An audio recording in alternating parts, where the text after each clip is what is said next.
Hi, George. Some interesting 53-man roster decisions. It seemed to me like to a large degree, youth kind of broke a lot of ties. Would you agree with that? Well, I think we're Sean has said it a number of times, Mike. We're young and hungry, and that was before the cuts. But we also have experience in some key areas, and we're just trying to put together our best 53 and win. Regardless of youth, but it is nice to have some youth. As you know, the roster is fluid as we get to the wire tonight, so that could change a little bit. But we don't mind young players, that's for sure. Parker? Hey George, obviously Sean talked about the willingness and even sort of the excitement in terms of the three quarterbacks, and obviously you kept all three of them. Can you just take us through from your perspective, what you've seen from that group, and maybe in particular, Zach and Bo, the newcomers to the room? Yeah, I mean, we think highly of the quarterback room. I really like the process. Thought the competition brought out the best and really all the quarterbacks. All these guys support each other. They compete. They work well together. We looked at last year. I think almost half the league kept three quarterbacks, and so with the rule changes, we think that number will increase, and so we're glad to have all three. And in regards to Bo, he's earned the opportunity to be the starter. We've talked about it multiple times. Just the poise, the maturity, and just efficiency that he's operated the offense have been impressive. And we know like every rookie's going to have ups and downs, but we'll support him through that. We're confident in Bo, and just look forward to his continued growth and development. Now, with Zach, I mean, we knew Zach was really talented. We didn't know the person. We love the day-to-day with Zach. We love the person. He's smart, all the intangibles. He obviously played well. He moved the team, and then Stiddy did as well. So we really like our group. We'll go Andrew Mason, 1043 The Fan, followed by Eric Dalala, DenverBroncos.com. Go ahead, Andrew. George, obviously there were some tough moves there that you had to make. Tim Patrick, what went into the decision to part ways with him today? Yeah, obviously not an easy one. And just on behalf of everyone in our organization, I just can't say enough great things about the type of player, the person, Tim has been while a Bronco for the last 7 seasons. And we have a lot of great respect for Tim, the resilience, the work ethic, the perseverance the last 2 years to come back, from the injuries and play like he did. And so we just wish him the very best. What went into it is a number of things. We really like our depth at receiver, and we like the depth at other positions on our team. We want to keep some other players at other positions. Special teams comes into play. Obviously, you have the new element of the kickoff return. There'll be over 200 more plays. So it wasn't just one thing. Tim did a lot of really good things. We wish him well, and we're going to miss him. Hey, George. 6 of the 7 draft picks made the team. Could you speak kind of what you saw from that class, kind of after Bo, specifically Jonah Ellis, and then Devon Vele as a 7th rounder who made the team? Yeah, I mean, we're encouraged by the rookie class, both, the draft picks and the free agent. I think it's 9 total is what you said. We just got done, but it's a credit to our personnel departments, our sports performance, with the development of these players.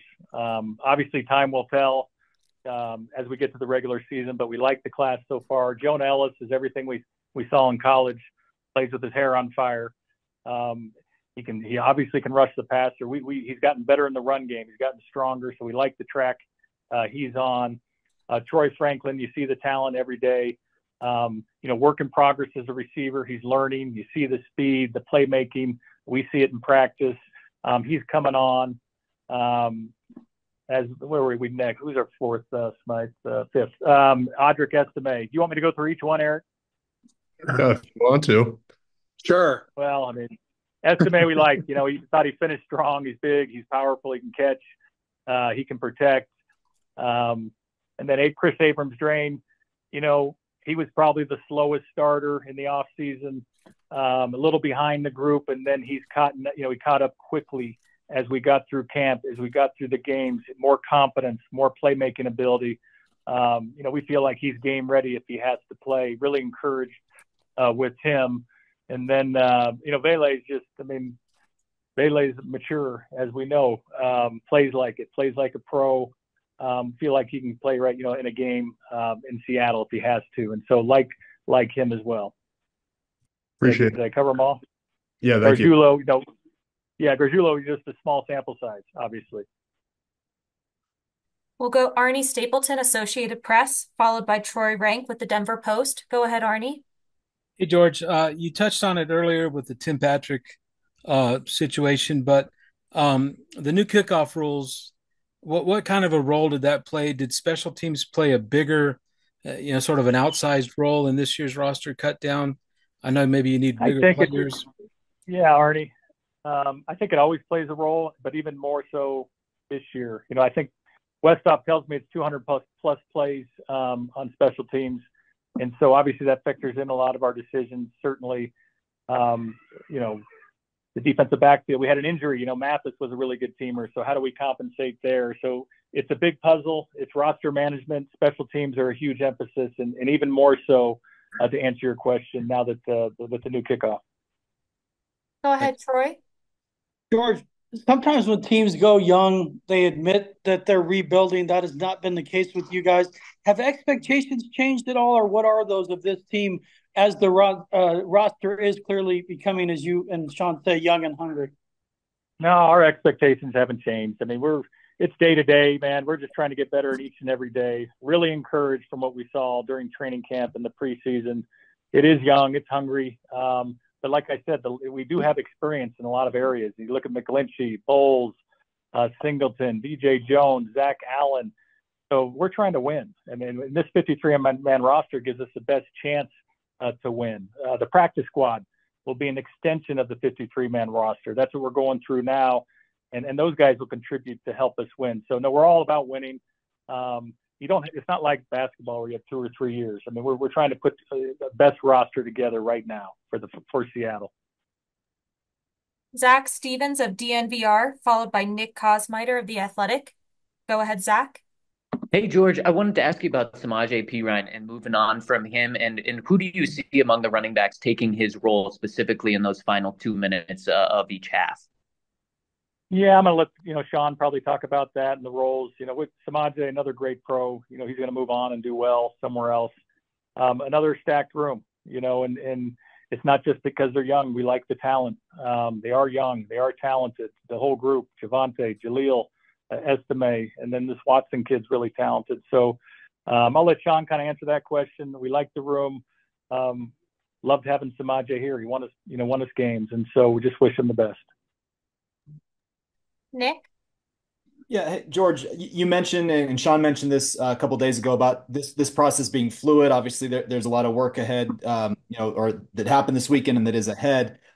Is there specific positions you're targeting, or is it just kind of a matter of identifying who's out there, who you had on your list? How does that process look from here? Yeah, I think there's 1,400 players, if I'm not mistaken, on the wire tonight. So we'll sift through that. It will take us, half the night, and then we'll watch those players.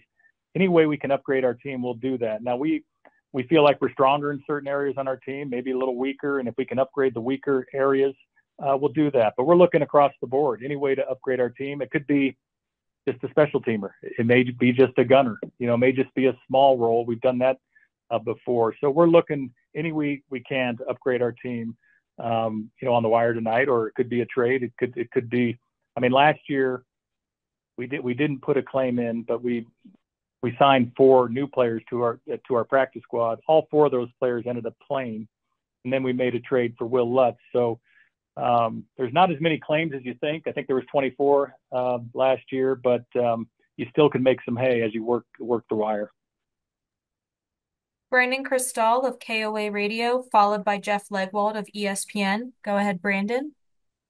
George, you kind of touched on the extension, the practice squad being an extension of the roster. With that specifically, Lil Jordan, because I think y'all did it last year. Do you have guys already ready to come back that want to, be a part of what y'all are doing and understand the kind of roster gymnastics you're playing? Yeah, roster manager. We're trying to keep the best players we can for as long as we can, and so you're exactly right. There's a couple of vets that will likely be active week 1, and So you probably know who they are. But certainly, yeah, we have a few guys that are already going to be on our practice squad. Leggy? George, can you just expound a little bit on how difficult the decisions were at wide receiver and running back? I mean, I think Sean's been talking about that since Memorial Day almost. Hey, Jeff, it's hard. I mean, they've all produced at different times during camp and the off season. I mean, I'm talking, receivers. We thought 1 through 12 could play in a game. And so how do you get down to 5?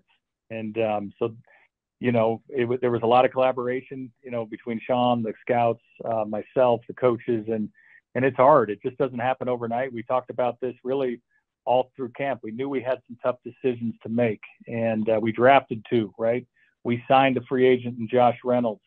And so if you're on the back end of the roster, you really had to make your mark or be an outstanding teamer to make it. And so, running back's the same thing. It's we drafted 1, and you had 2 returning. Javonte's looked kind of like Javonte as his rookie year. Jaleel looks different, and then Audrick's done a really nice job, and then this Watson kid. And so special teams does factor in, at the running back position. Audrick's probably going to be a 4-core teamer. Jaleel can return.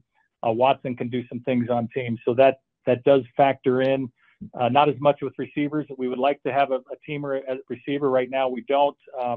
We probably will on our practice squad. And so, Jeff, it was a tough decision. It took all through camp. It took last night. We were here. I think there were 3 players. We could choose 2 of them, and so, it's a tough call. Chris Thomason of the Gazette, followed by Darren McKee of Altitude. Go ahead, Chris. Chris, it looks like you're muted.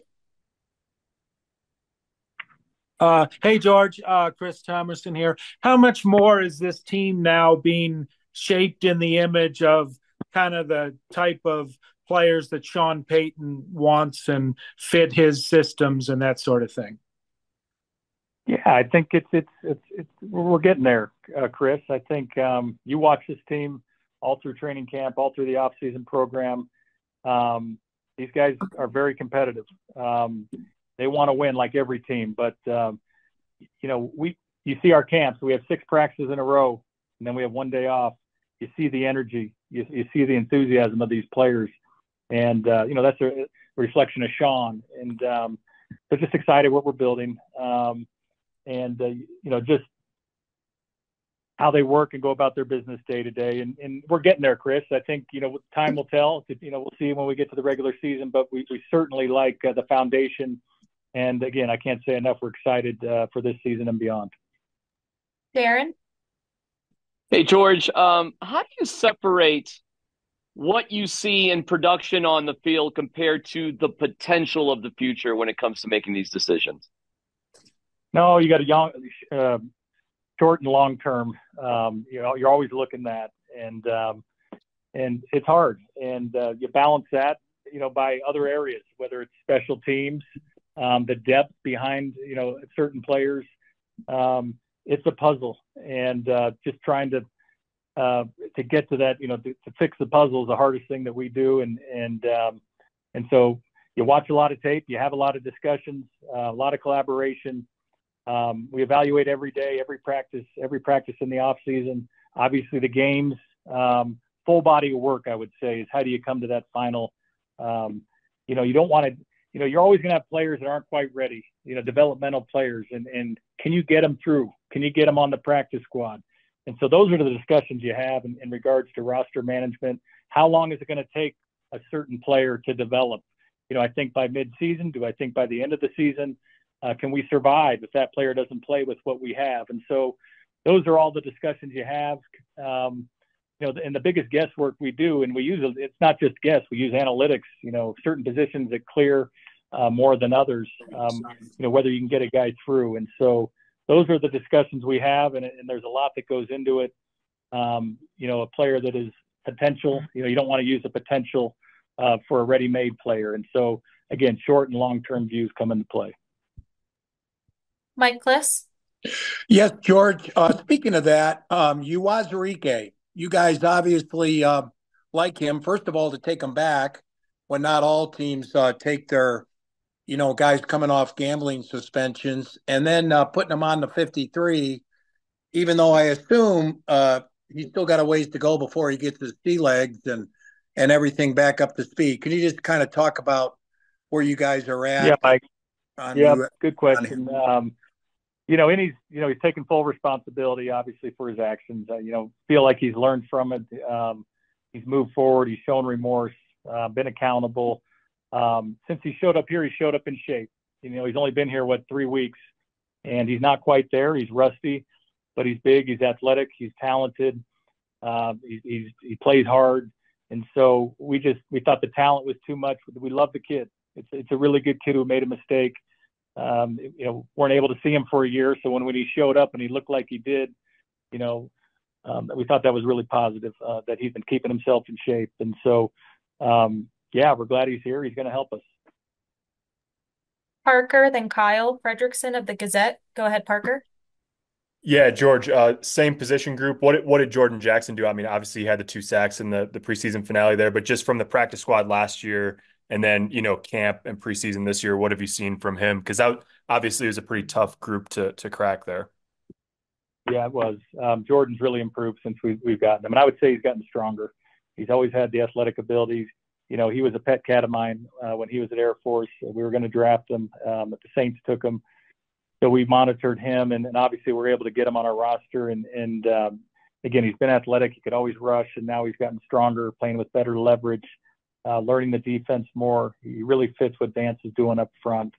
And so he got better, really each and every preseason game. And then obviously he finished with a bang. So I love the way he goes about his business. Smart, tough, athletic, and I think he can keep getting better. Hey, George, Kyle Fredrickson with the Gazette. I'm curious just your more in-depth impressions of Zach Wilson through training camp, and do you see him having a skill set where he could be a starter in this league at some point? No doubt. I mean, he has starter tools all over, and it's been pretty cool just watching him. Really no expectations. He can just go out there and play football, and he has all the traits. He has all the starting traits in the world. He's still working through some things. You could see it. You can see the really good last week in the game. He can throw it as good as anyone in the league. I mentioned before, he's smart. He's a great kid. He has starter traits all over. I do think he'll be a starter in this league. Last question, Eric Dalala. Hey, George, obviously a rich undrafted history here in Denver. I think you touched on Blake Watson a little bit, but Frank Crum and Lavelle Bailey, could you touch on those guys and then just kind of the role that the scouts play in finding those guys that aren't on the board necessarily? Yeah, I mean, the scouts play a huge role for advocating for these players after the draft and fighting for these players. And Frank Crum we had on the top. We had a top 30. We had Watson on a top 30. Crum is, you don't get many 6'7" or whatever he is, guys that can bend like he does, that has the power that he does. He's still raw. You see him in pass pro. I know he got beat a couple times, but for a kid who played at Wyoming, first year rookie in the NFL, to do some of the things he did in practice, versus Green Bay, he played well in Indy. Obviously, I thought he played well most of the game. He had a few breakdowns, but really talented. Really loved the upside of Crum. Bailey, we didn't know as much about. We liked him. We liked the athletic ability. Obviously, Sean had a big impact in getting him to come here, with the phone call, and so young, athletic, plays with his hair on fire, and we think he's just going to keep growing, keep getting better. And then Watson, we got to know him on the top 30.